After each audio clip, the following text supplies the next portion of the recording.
हिरण्यकश्यपूला मुलगा झालेला आहे. त्या मुलाचं नाव प्रल्हाद असं ठेवलेलं आहे. ते प्रल्हाद देवाचे नामस्मरण करीत बसायचा रोज. ह्याला काय देवाचं नामस्मरण जमत नव्हतं. आता हे सरळ पृथ्वीवरले लोक सगळे बेजार केले होते आणि देवाची भक्ती करीन त्याला मारणार, जीव नाही करणार त्याला ठुणार. आता घरातच आला हो प्रल्हाद देवाची भक्ती करायला. 7-8 वर्षाचा झाला देव प्रल्हाद. 7-8 वर्षाचा झाल्याच्या नंतर ह्याने काय केलं, त्याला शरण रचलं. शरण जिवंत शरणावर टाकायचा असा निर्णय घेतला. जिवंत शरणावर टाकला. शरण पेटून दिलं. पण ते काय पेटणच, ते जळाना देव प्रल्हाद. कारण देवाची शक्ती मागं असल्याच्या नंतर माणसं काय सगळे दुनिया इकडे तिकडे झाली तरी देव त्या माणसाला वाचितूच, कसलं संकट येऊ द्या.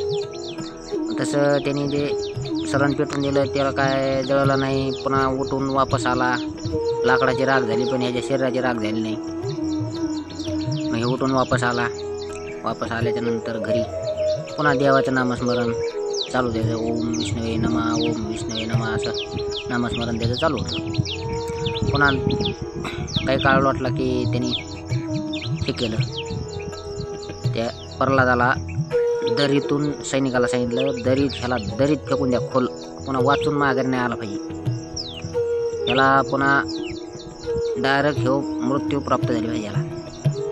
म्हणून सैनिकांनी याला दरीत फेकून दिला. खोल दरी 1001 मीटर अशी दरी, खोल दरीमध्ये फेकून दिल्याच्या नंतर ते देवाने त्याला ते शक्ती लावली. तिथे त्याला काही झालं नाही. ते वाचला. पुन्हा वापस आला.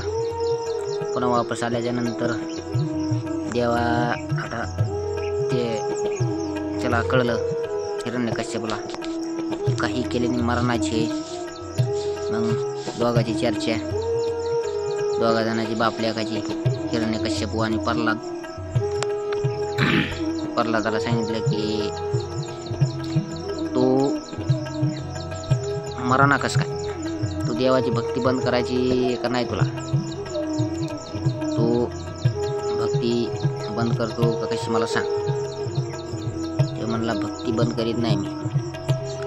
देव माझ्यावाला आहे, मी देवाचा आहे, आमचा माझ्यावाला काही संबंध नाही. प्रल्हाद बापाला म्हणतो. तर भक्ती त्याची चालूच होती. तर तो हिरण्यकश्यपू म्हणला कुठे देव तो आहे, दाखव मला. असेच आहेत ना अजून बी काय आहेत ना. मग हाय देव, तुम्ही लय देव करता तर हाय तर मग दाखवा ना देव. दाखवा नुसतीच बाबा. तेव्हा असा टाईम आल्यावर तो राईट काम करतोय, त्याची काळजीच करायची नाही. तसं ते हिरण्यकश्यप म्हणाले दाखव ना हा देव कुठे, दाखव तो हा देव. ते म्हणाला बाबा थांबा, देव दिसत नसतो. देव सगळ्या चरात आहे. ते फक्त जाणून घ्यावं लागत आहे देव आहे म्हणून. तेव्हा म्हणला जाणून घ्यावं लागत आहे, काही लागत आहे मला काय शिकतो म्हणला. जाय म्हणला तिकडे, नाही बंद कर नाही तुला मारणार म्हणलं. ते म्हणला चरात देव आहे. ते म्हणायचा दाखवून मग कुठे चरात आहे ते म्हणला त्या खांब्यात देव आहे. तिथं खांबा होता, पिलर राजमहालात पिलर उभा असेल ना, त्या पिलरमध्ये ते म्हणला पिलरमध्ये देव आहे म्हणल्यावर आता हे पिलरमध्ये देव आहे म्हणल्या ह्यानी घातली लात त्या पिलरवर लात घातली की आता पिलरवर लात घातल्याच्या नंतर ह्यानी गापकून देव निघला त्याच्यावर. हे नरसिंह, सिंहाचं डोकं, सिंहाचं तोंड, नखन तेन, कारण याला वरदान होतं ना.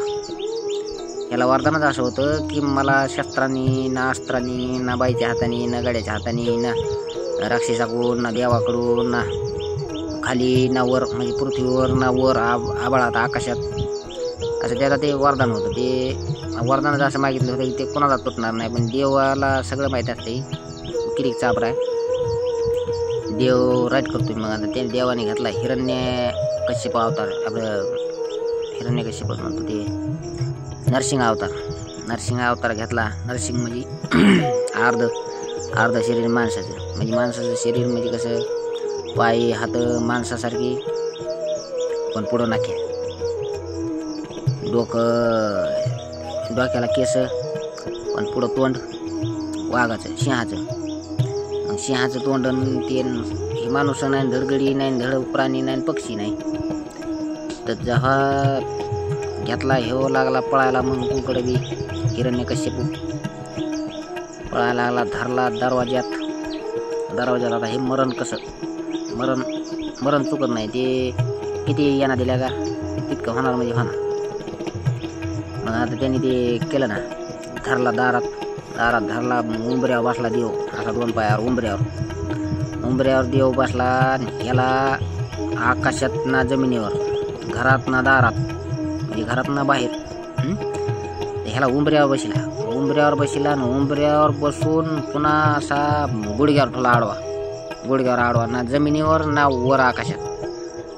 तो असा गुडघ्यावर आडवा ठेवला, ना शास्त्रानी ना अस्त्रानी. आता बाई ना माणूस, आता हे देव ना दानव, आता हे नरसिंह अवतार म्हणल्यावर काहीच नाही, देव नाही, दानव नाही, पक्षी नाही, पशु नाही, काहीच नाही. ते सगळं सामूहिक झालं. तसं हे राक्षस होता हिरण्यकश्यप, मग ते खाली ना वर आकाशात. मग तेव्हा धरला असा मांडीवर, असा आडवा टाकला, आला आईनमध्ये म्हणजे जमिनीवर बी नाही आणि वर बी नाही, आईनमध्ये धरला. फाड नखानी फाड्याच्या नंतर मारून टाकला तो हिरण्यकश्यप. मारल्याच्या नंतर मग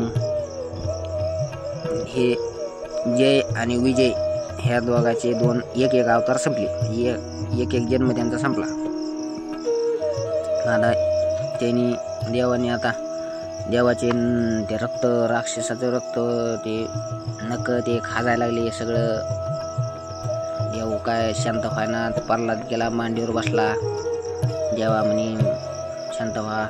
प्रल्हाद मांडीवर बसला. ते देवाचे नख खाजायला लागले, ते रक्ताने त्याच्यावाल्या हिरण्यकश्यपूच्या रक्ताने नख खाजायला लागले. तर त्याने उंबराच्या झाडामध्ये असे नख खुपशिले.